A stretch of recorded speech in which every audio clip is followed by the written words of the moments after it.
thought of as, you know, learning to pay attention to those signals, learning to be in the present moment, noticing what we're thinking and feeling, the sensations, and actually acknowledging them without any judgment.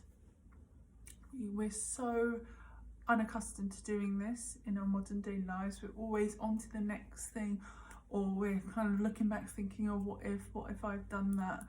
Would I have done something differently? And actually mindfulness gives us those tools to actually stop and think, how can I be more present? And that's exactly what you want to think in birth, because if you're more present, you're more likely to be calm and relaxed. And as we know from yesterday, being relaxed is super, super helpful in birth. So we know from studies show us that regular mindfulness and meditation practice relieves anxiety, depression, irritability, and, you know, it becomes actually a super important skill as a new parent.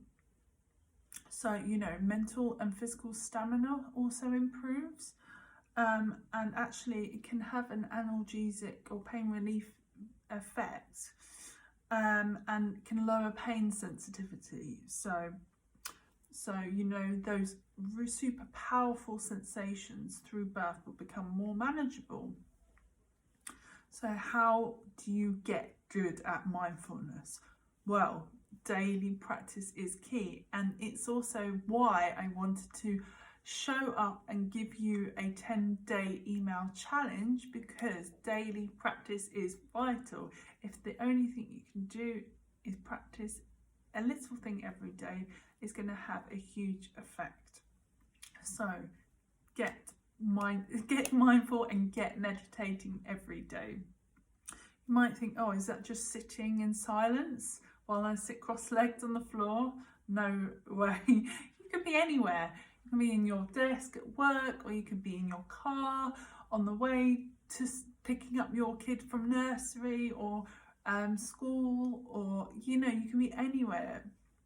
It's just about noticing what you're thinking and feeling and your sensations. So I'd love us to start with mindfulness practice. So I would encourage you to sit and ground yourself by having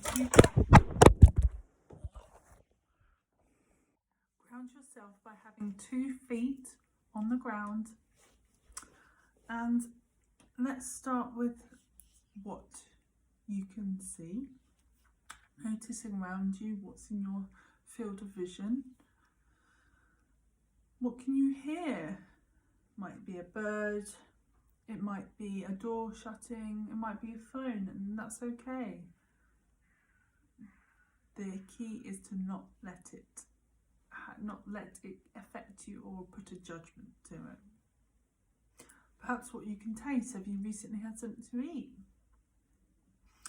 Or what can you feel? What sensations are you, how are you feeling? How do your clothes feel on you? And lastly, what can I smell? It might be someone really fragrant, it might be aromatherapy oils.